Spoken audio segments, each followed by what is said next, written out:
हजरत वैसे करने की मोहब्बत भूल गए आप? भूल गए? बस आखिरी बात बता करके अपनी गुफ्तगू में तमाम कर रहा हूं। अज़ान मोहतरम, हजरत वैसे करने का वाकया भूल गए आप? क्या मकाम है? सैयदुत ताबईन, खैरुत ताबईन आपको लक़ब दिया गया है। ये वो हजरत वैसे करनी है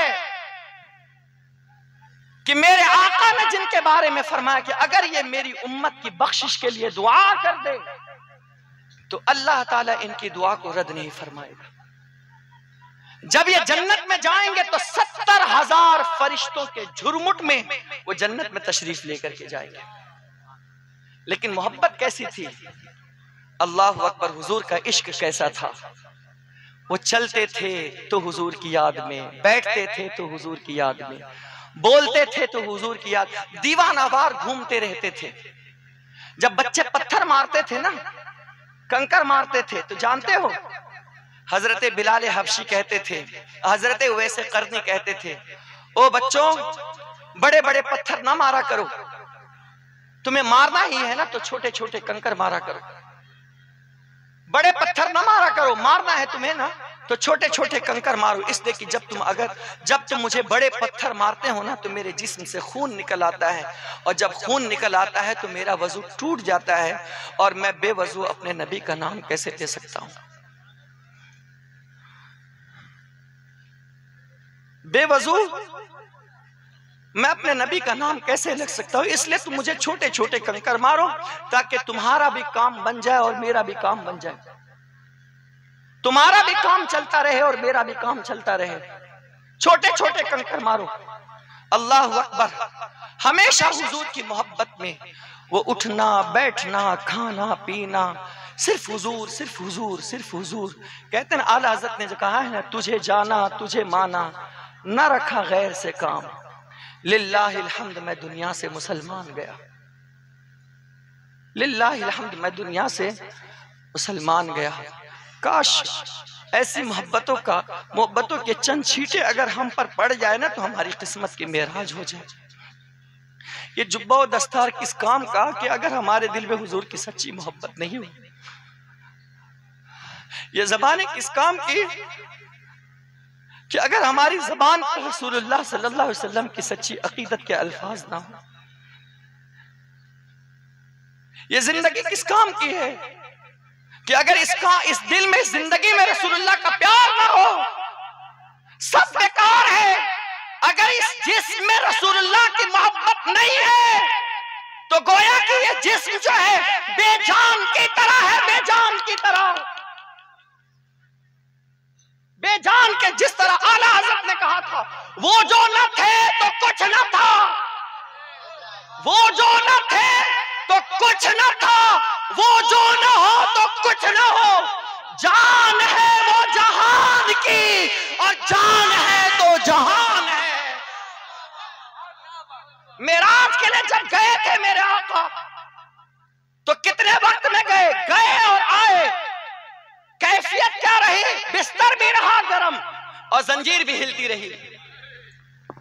लोग हैरत सदा थे कि ये कैसे पॉसिबल है कि इतने मुख्तसर से हिस्से में मस्जिद हराम से मस्जिद अक्सा जाना, अंबिया की इमामत कराना, जिब्रील अमीन से कलाम करना, सातों आसमान की सैर करना, वहां के मनाजिर देखना, हर नबियों से हर दर्जे पर मुलाकात करना, फरिश्तों से मुलाकात करना, सिदरतुल मुंतहा पर जन्नत और जहन्नम को देखना, हजरत जिब्रील को उनकी असली हालत पर देखना, और लामका की तरफ जा करके अल्लाह से कलाम करना, और फिर वापस पलट करके आना, फिर 9 मरतबा फिर दोबारा वापस आना जाना, और गए आए बस इतने से मुख्तसर से वक्त में कि बिस्तर भी गर्म रहा और जंजीर भी हिलती रही। ये कैसे पॉसिबल है? इंसान की अक्ल दंग है कि ये कैसे मुमकिन है, और इंसान कैसे जा सकता है जबकि आसमान के दरमियान कोई खला भी तो नहीं है, न हवा पास करने का जरिया भी तो नहीं है। फिर कैसे गए हुजूर? मिसाल बस ऐसे है, अगर किसी बाल्टी में पानी रख दो और उस पानी के अंदर पत्थर रखो तो उसमें सुराख नहीं बनता है, बल्कि वो पत्थर चलता चला जाता है और पानी अपनी जगह पर ठहरा रखता है। बस यही तमसील समझाने के लिए है। अगरचे आसमान अपनी जगह पर सीला ताने खड़ा है, लेकिन मेरे आका नूर है, मेरे आका नूर है। वो गए इस कैफियत में कि सारी चीजें अपनी जगह पर यूं ही थमी रही, लेकिन मेरे आका का गुजर हो गया और न कहीं फटा न कहीं कुछ हुआ, मेरे आका गए आए। अल्लाह अकबर। लोगों ने कहा ये कैसे पॉसिबल है, तो आला हजरत ने उसको बहुत ज्यादा दलीलें देने की कोशिश नहीं की, बल्कि यही मिसाल कह दिया और एक शेर में उस पूरे वाक़े को समा दिया।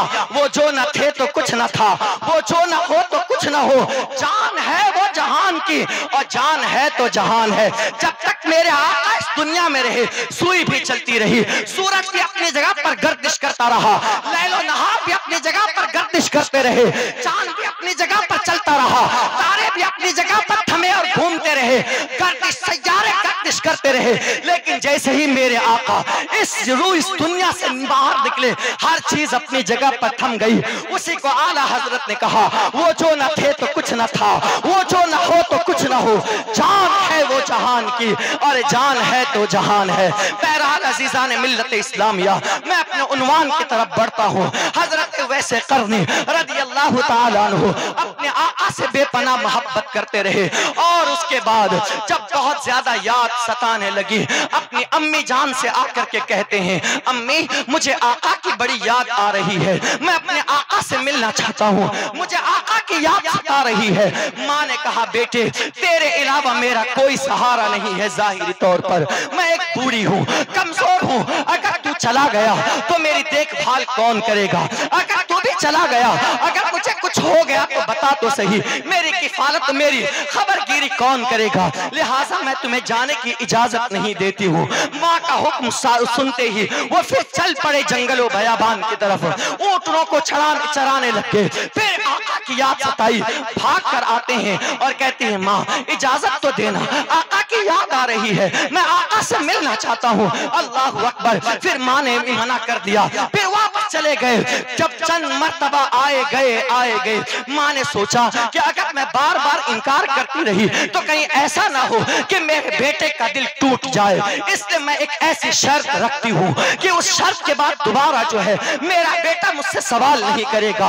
अल्लाह अकबर। अब दोबारा आते हैं और कहते हैं, माँ आका की बड़ी याद आ रही है, बस एक बार मौका दे दे, मैं जाऊंगा, आका का चेहरा देखूंगा और वापस पलट आऊंगा। माँ ने कहा, बेटे तुझे जाना है? हाँ माँ मैं जाना चाहता हूँ, मुझे इजाजत दे। कहती है, हाँ मैं तुझे इजाजत देती हूँ, लेकिन मेरी एक शर्त है। कहा, क्या शर्त है? बता तो सही माँ, शर्त क्या है? कहा, मैं तुझे 8 पहर में तुझे जाने की इजाजत और वापस पलट कर आने की इजाजत देती हूँ। 8 पहर, दिन में 4 हिस्से और रात में 4 हिस्से, यानी खुलासे कलाम ये कि सिर्फ 24 घंटे की इजाजत देती हूँ। और कहां से इजाजत दे रही है? यमन से इजाजत दे रही है, उसमें यमन में भी कर्ज से इजाजत दे रही है। अल्लाह अकबर। वो शहर मोहब्बत जिसके बारे में मेरे आका ने फरमाया, अल्लाहुम्मा बारिक लना फी यमनिना, कि अल्लाह मेरे यमन में बरकत अता कर, जो औलिया की सरजमीन है, जो मोहब्बतों की सरजमीन है। अल्लाह अकबर। हजरत वैसे करने से जब कहा ना कि सिर्फ 24 घंटे की इजाजत है और इसी में तुझे जाना है और वापस पलट करके आना है। अल्लाह अकबर। कहा, माँ मुझे मंजूर है, मैं जाना चाहती हूँ, मैं जाना चाहता हूँ। माँ ने ज़्यादा राह दी और उसके बाद इसमें 4 से 5 हदीसें हैं, अलग अलग टुकड़ों में है, सबको समेट रहा हूँ और उसको आपके सामने सीरत वैसे करनी एक किताब का नाम है, उसी के अंदर ये पूरी डिटेल जो है अल्लाह अकबर विलायत के बाब में ये तफसील से लिखा हुआ है। हजरत वैसे करनी आप दौड़ते हैं शहर रसूल की तरफ। आप जरा वो मंजर तो देखो यारो, आप भी हज के लिए जाते हो, आप भी उम्रे के लिए जाते हो, आप भी शहर रसूल को देखने के लिए जाते हो। आप जरा सोचो तो सही, आपके दिल की कैफियत क्या होती है, आपका दिल कैसा छलनी छलनी हो जाता है, आपके दिल का दिल में जो अंगड़ाइयां रहती है वो तकमील होने की बारी आ गई है। और सबसे माफी तलाफी करते हुए शहर को खैराबाद कह करके, वतन को खैराबाद कह करके, अहलो अयाल को खैराबाद कह करके और अपने पूरी फैमिली को छोड़ करके मेरे आका के तन्हा दीदार के लिए जाते हो। अल्लाहु अकबर। उसी तरह हजरत वैसे करनी बढ़ रहे हैं, लेकिन आज की तरह प्लेन नहीं है, आज की तरह गाड़ियां नहीं है, आज की तरह सवारियां नहीं है, आज की तरह दीगर चीजों की आसाइश नहीं है, लेकिन वो दौड़ रहे हैं सिर्फ मोहब्बत रसूल में कि अगर 24 घंटे के अंदर मैं वापस नहीं आया तो कहीं ऐसा ना हो मेरे आका नाराज हो जाए और मेरी अम्मी नाराज हो जाए, और जब माँ नाराज हो जाएगी ना तो अल्लाह भी नाराज हो जाएगा और मुस्तफा भी नाराज हो जाएंगे। और दौड़ रहे हैं आका के शहर की तरफ, लेकिन फिर ख्याल आता है वो ऐसे तो किस शहर की तरफ दौड़ रहा है, किस खित्ते की तरफ दौड़ रहा है जहां पर सांस लेना भी तेज आवाज से बेअदबी है। अल्लाहु अकबर। कहा है ना किसी शायर ने, नफस गुम कर दामी आयत जुनैदो बायज़ी ईजा। जब मेरे आका के शहर रसूल में जब हजरत जुनैद आते हैं और बायज़ीद बुस्तामी आते हैं तो अपनी सांसों को भी रोक लेते हैं, क्योंकि लंबी लंबी सांसें लेना भी उनके नजदीक बेअदबी कहलाता है। वो ऐसे करनी ने सोचा कि मैं शहर रसूल जा रहा हूं और दौड़ करके जा रहा हूं, अपने कदम को आहिस्ता कर लेते हैं। फिर ख्याल आता है माँ की वसीयत का, माँ के शर्त का, फिर अल्लाह अकबर कदम आहिस्ता कर लेते हैं, फिर कभी आगे बढ़ाते हैं, फिर कदम पीछे करते हैं, कभी तेजी के साथ चलते हैं, कभी आहिस्ता चलते हैं। अल्लाह अकबर। इसी शशोपंज में चल रहे हैं, कभी दौड़ रहे हैं, कभी आहिस्ता चल रहे हैं। अल्लाह को प्यार आ जाता है। अब यहाँ वैसे करने की करामत देखिए, अल्लाह की तरफ से यह आवाज आती है गोया की जमीन को, ऐ जमीन तू क्या देख रही है, जबकि यमन से मदीने का 2 महीने का फासला है कमोबेश। अल्लाह अकबर। कहा जमीन तू क्या देख रही है, मेरे महबूब का महबूब अपने महबूब से मिलने के लिए जा रहा है, लिहाजा तू सिमट क्यों नहीं जाती है। बस इतना कहना था कि अल्लाह अकबर। वो सारी जमीनें सिमट जाती है और वैसे करनी एक कदम यमन में रखते हैं तो दूसरा कदम मदीने में पहुंचा देते हैं और दूसरा कदम मदीने में पहुंच जाता है। जब मदीने में वो जमीन मदीने में पहुंचते हैं, अल्लाह अकबर, कभी कंकर को चूमते हैं, कभी पत्थर को चूमते हैं, कभी दरो दीवार को चूमते हैं, कभी खजूर को चूमते हैं और कहते हैं, ऐ पत्थरों तुम कितने खुश नसीब हो, अल्लाह अकबर, तुम कितने खुश नसीब हो कि मेरे आका ने तुम्हें चूमा है। हेलो, नारे तकबीर, नारे रिसालत।